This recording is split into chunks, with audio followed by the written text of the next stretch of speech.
Alright, so right now we're going to show you how to rebuild the mule drives on the snowcasters, the Case Ingersoll snowcasters. This is very similar for all model snowcasters, whether they're on a 200, 300, or 200, 3000, 400, 4000 series tractor. The principles and the process is almost the same, and we'll show you how we install our custom mule drive for the snowblower refresh kit with new pulleys. Take your spring off. And that's actually a mower spring somebody has on here. And then this is where the pivot bushings are. If your blower is not lifting upright correctly, getting full height, if it's tilted, if you get forward and back motion, often the bushings in here are either missing or shot. A lot of people don't know they're in here, but they're very critical to correct operation of your snowblower. And the bushings are an option in our snowblower mule drive kit, as there's two different styles.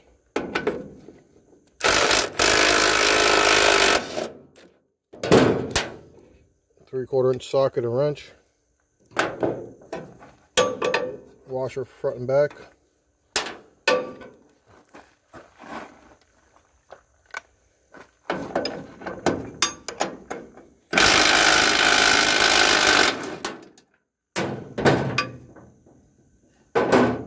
so these, depending on your machine, sometimes they'll actually push right out. These ones are not in bad shape. Sometimes these will be worn right down to almost nothing, cracked, broken, or missing. Sometimes you may have to get a light punch and push them out. These are not bad. Now your mule drive comes out and it's ready for disassembly and reassembly. A mule drive kit replaces the two pulleys, the bushing in here, and it also comes with a spring and the optional mule drive pivot bushings that are real important. You notice this is at an angle. A lot of people think theirs is bent. This is welded at an angle on purpose. This pulley sits at an angle on purpose. So first we're going to remove this cotter pin here. It's a pretty heavy one.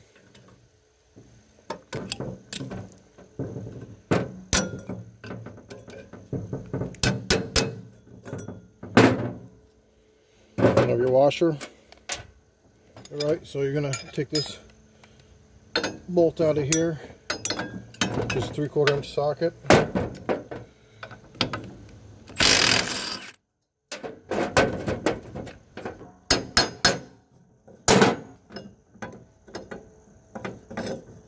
we go. Now I'll let you get to this one. And always when you're pulling pulleys, you want to pay attention to the way they came off. Sometimes they're longer on one end or more recessed or flat. No lip here where the bearings are sitting. So just good practice to do.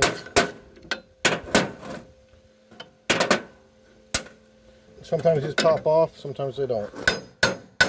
This one's going to fight.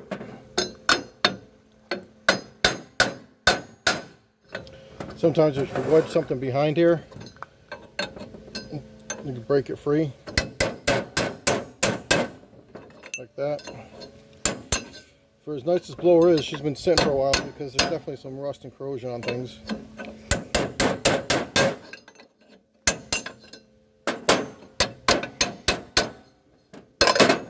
Alright, so this pulley here is the same, both sides.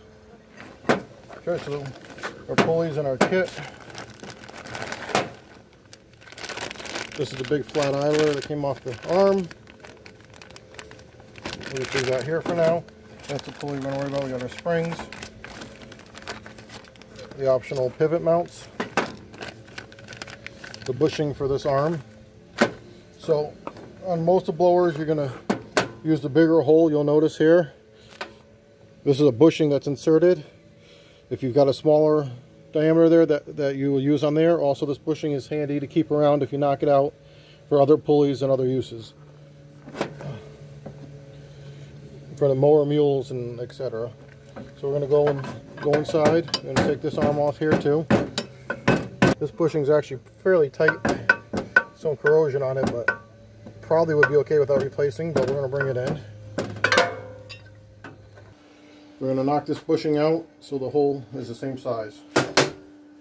This side will not go through, So you have to knock out from this side. You shouldn't go too hard. You don't want to damage your pulley or bend your pulley. They should go easy. If you worry about scratching it, you can do something like that. Just make sure this is going to push down through and not onto your vise.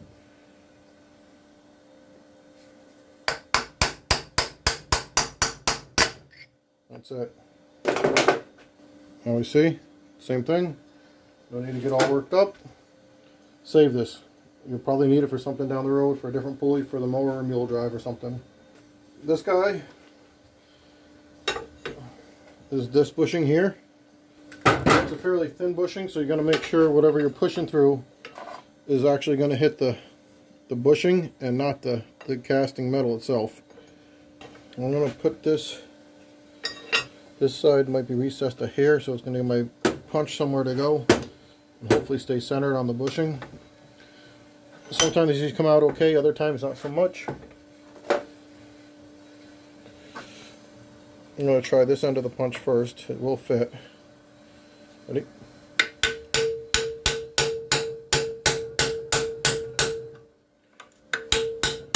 Thanks, Patsy. I love this thing.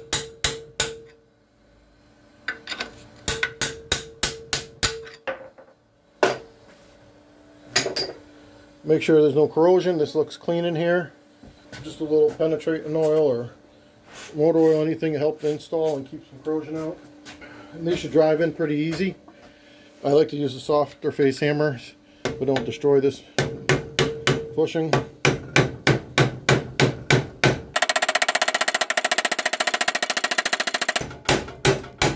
This guy's fighting a little bit. At this point, it would probably be okay to hit with the steel hammer, but I'm going to use a brass drift here just to work it in the rest of the way.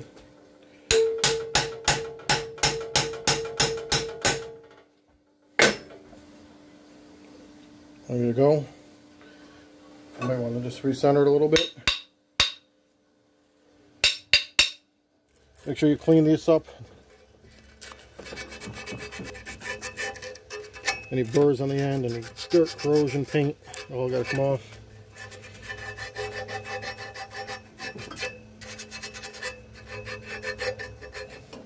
Make sure this is good and cleaned, all the debris.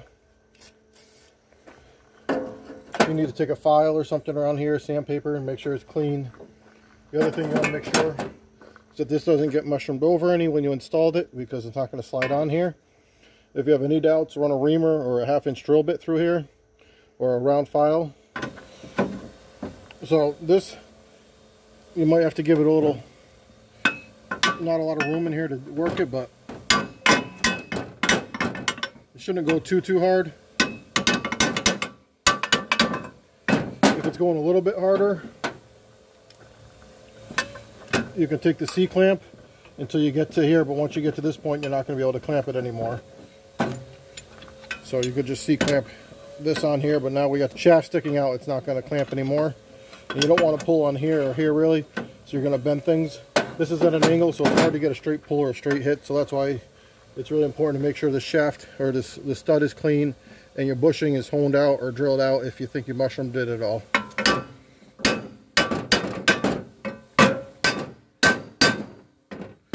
And then this should move freely like that. Not a lot of force, because the spring needs to be able to move this and keep tension on it. So we give you a washer to stick in here, a new heavy-duty pin. You're going to put your pin in from this side, so the pulley is not in the way of you having to take it out next time. Fold these over so they're out of the way of the pulley. The cotter pin we provide is going to be a little bit shorter. Now the pulley that you removed the bushing from, it's the same on both sides. Again, make sure this shaft is clean. A little emery cloth or sandpaper or Brillo pad or whatever you got there. Shaft cleaned up, a little bit of lube. And put your pulley on there straight, and it should basically almost fall in. Take your new hardware we provide.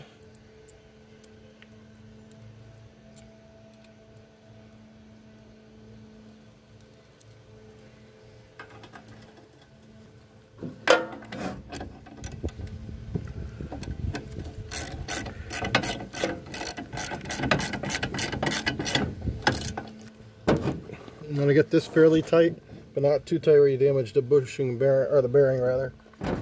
Nice and true. A little resistance because there's grease in there. If they're spinning and spinning and spinning, your pulley's shot. Got no grease in it. So now you're going to take our big flat heavy duty pulley. Again, this one seems to be centered, so it doesn't really matter. Sometimes it does. Take the pulley, our new grade 8 hardware we provide.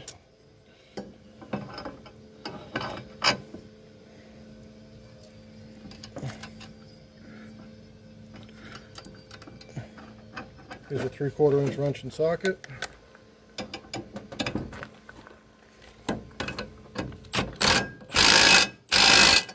Snug that down nice.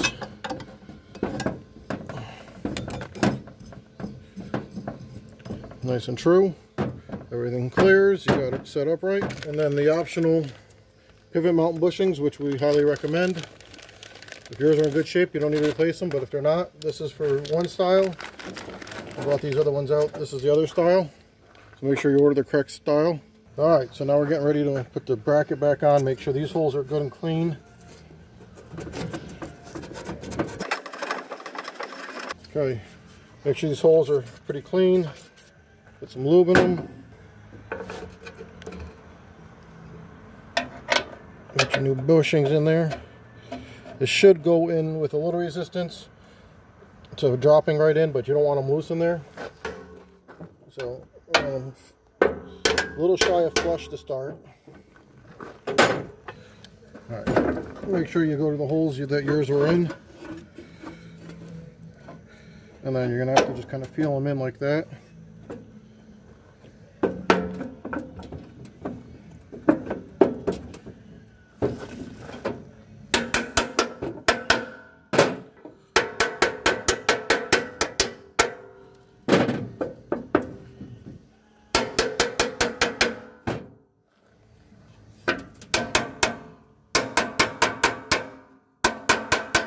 Basically try to hit them flush to start with, and they'll get pulled in the rest of the way. Okay, our new grade 8 hardware. Washer on the outside, washer on the inside. Gonna have a lock nut. Same thing, washer on the outside, washer on the inside. As you tighten this up, it's gonna pull these bushings in where they need to go, but you're also gonna start putting force on here, so you don't want to go too tight where this can't pivot.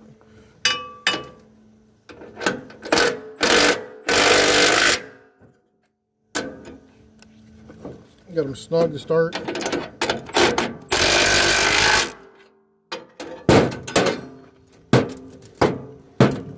So it pivots. Got to go a little tighter because the weight of this and your hydraulics, have no problem pulling that.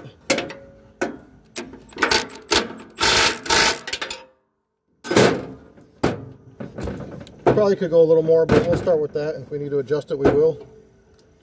All right. So your mule drive is rebuilt. The only thing that's left in the kit is your spring. Your spring's going to hook through, and then you're going to pull it up and twist it a little bit, and it's going to hook right over here. That's it. That's all that's going to do. Pretty simple and straightforward. Quick side note about springs. We stock OEM and aftermarket springs. We use the OEM springs when they're available and when we have them. Sometimes they're unavailable or wear out. And these aftermarket springs that you see in this picture work absolutely fine. The tension works well. Just the only difference is they may rub or hit your mule drive bracket just because they don't have the long extended hook on the end. So now that you got your mule drive assembly all rebuilt and whatnot, you want to make sure this clears this handle and it clears the shaft, so you have full range of movement essentially. We're going to put the spring in.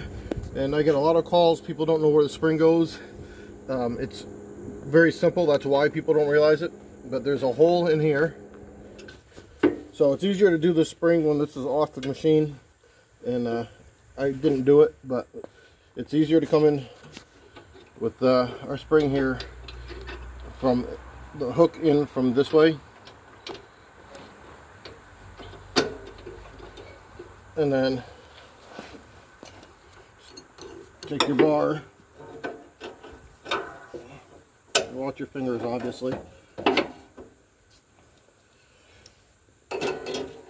You can use a screwdriver or pliers or whatever you really want to use.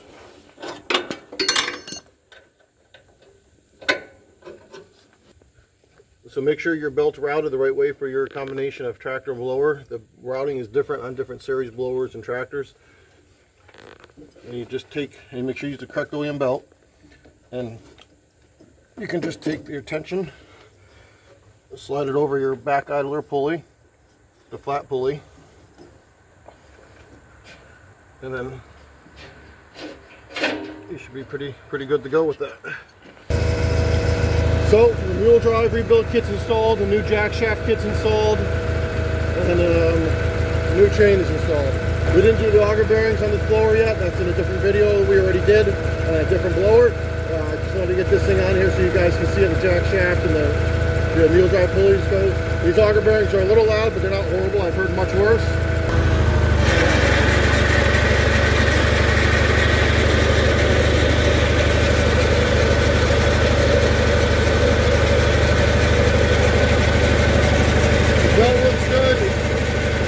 Positioned pretty well. Our pulley, the chain's not hitting anything. The chain looks to be centered and not doing anything out of whack.